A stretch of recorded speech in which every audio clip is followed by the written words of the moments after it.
Thank you. Representative from the Mineral Commission. Regional Director of Environmental Protection Agency. Officials of the Third World Network Africa.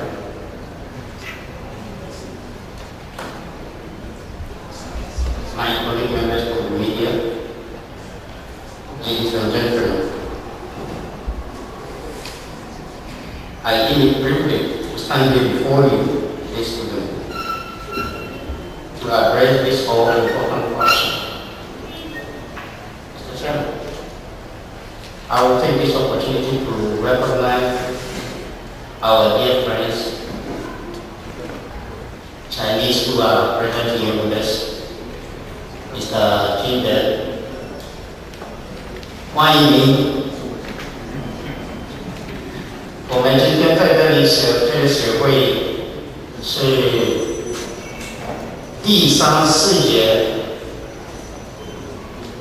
是一个公司是他们安排这个会议，并且我们在说小贩的事情。所以我们欢迎你们在我这里来。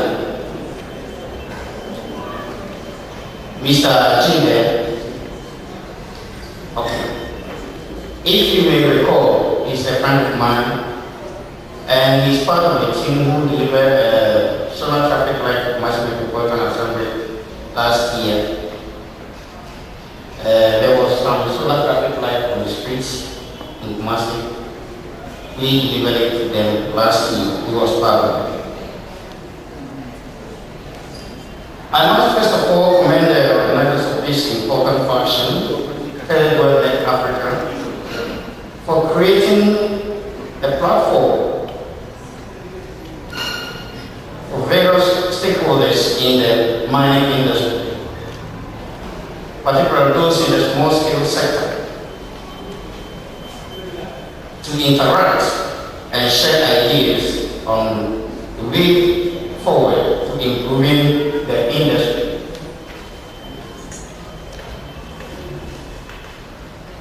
As we all know, the issue of small-scale mining has in recent times dominated public and media discussions, of course, for both right and wrong reasons.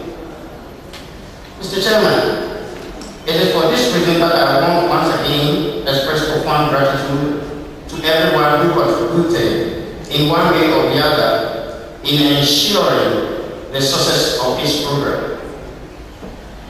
It is not only important that such function is being held today, but more particularly, it has come at the right time. It is my hope, therefore, that the end of this important function, we should be able to address ourselves sufficiently with various issues concerning small-scale mining in Africa, and in particular Ghana, and to better appreciate challenges as well as prospects in the sector. I've been charged to talk on challenges of small-scale mining in Ghana, with many challenges ranging from social to economic. But for the sake of the time, I will limit myself to 6 major points. The first point is acquisition of mining licenses. Mr. Chairman, the first challenge that I would like to point out is the issue of acquisition of mining license and the registration. As we all know, before one can engage in any legal small-scale business, one has to acquire license and permit from the relevant agencies. In this case, the Mineral Commission and the District Assembly within which one seeks to operate. I must however confess that those processes do not come cheap, and representatives from the Mineral Commission would agree with me that it is not easy, first of all, acquiring the license from the commission. The kind of frustration that one may be subject to in an attempt to acquire the license often serves as a great incentive.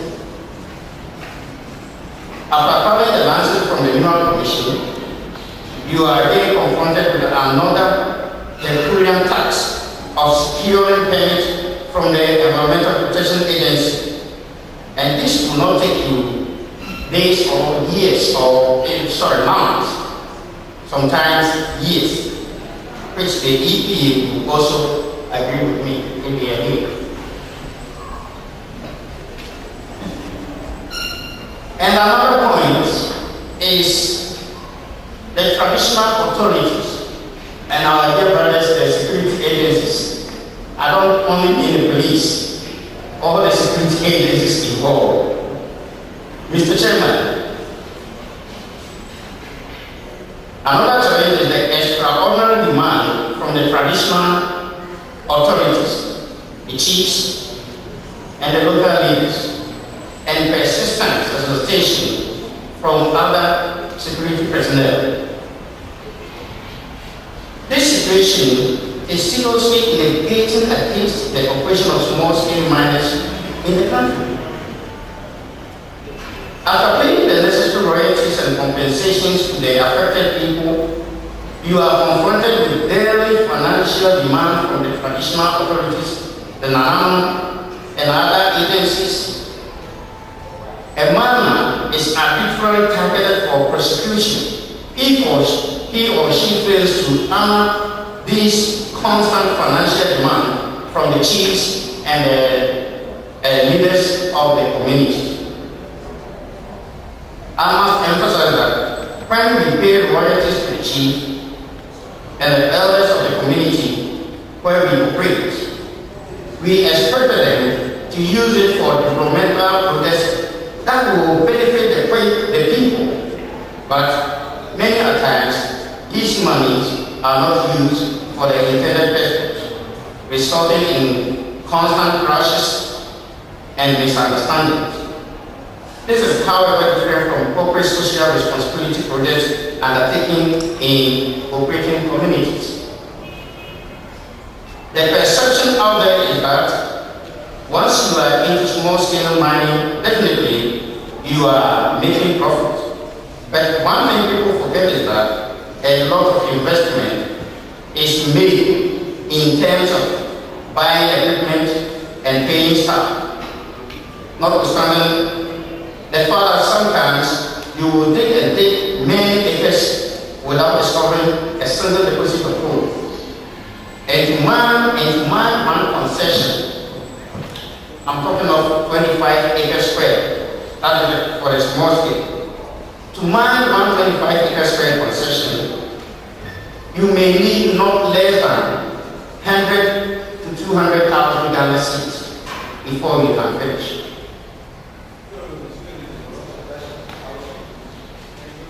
Mode of payment of compensation. I mean a compensation that's been paid for the farmers that are on the land. Mr. Chairman, lack of standardization of compensation is another major challenge which is facing the small-scale miners in this country. Compensation paid to the farmers are done arbitrarily because there is no clear format to determine how much compensation one must pay, and this has a great deal of cost to our operation. Armed robbery, Mr. Chairman. Armed robbery and crime conspiracy is one major problem facing small-scale mining. Operators are constantly robbed, sometimes with alleged collaboration with some so-called security personnel. Mr. Chairman, this has resulted in killing over hundreds of people, for both foreign nationals and the Ghanaians. Over 50 cars have been snatched from the miners, from the saddle, some from the side, and some from the highway.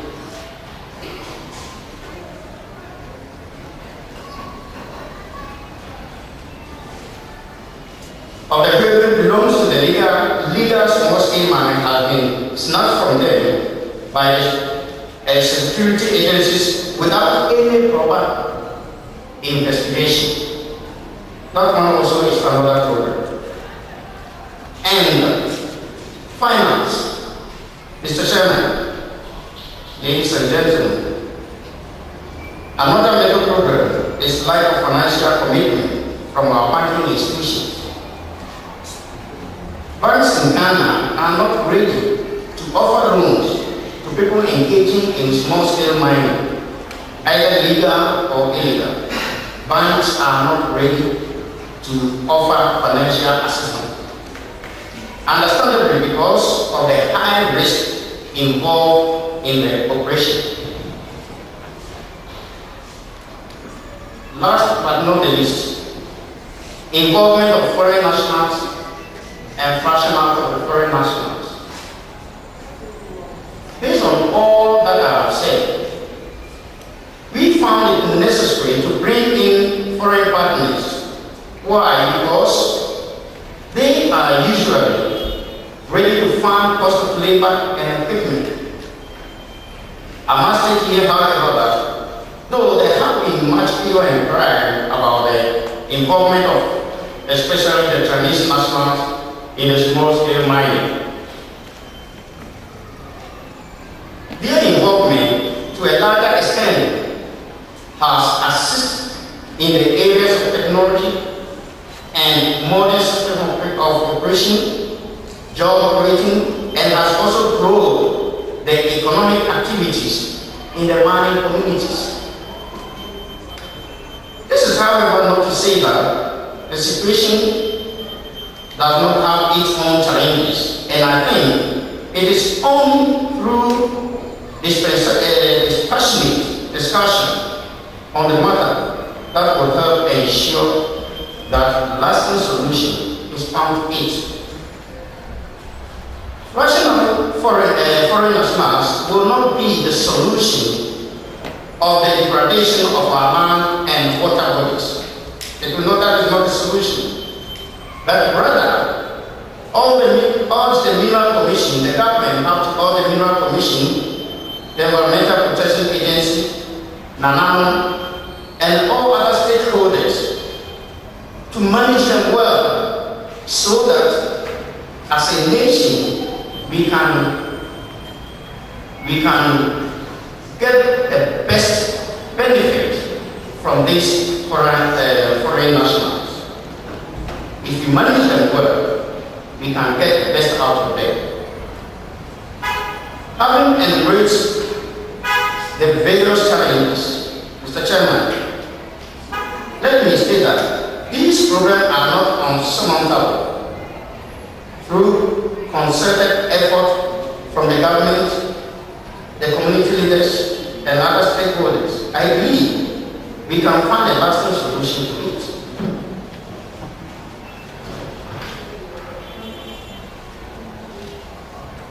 First, the acquisition of licenses and registration must not only be efficiently regulated, but must also be made easy for people who are willing to do legal business. We are talking of legal. So, if it is sufficiently regulated for those who want to go into legal mining.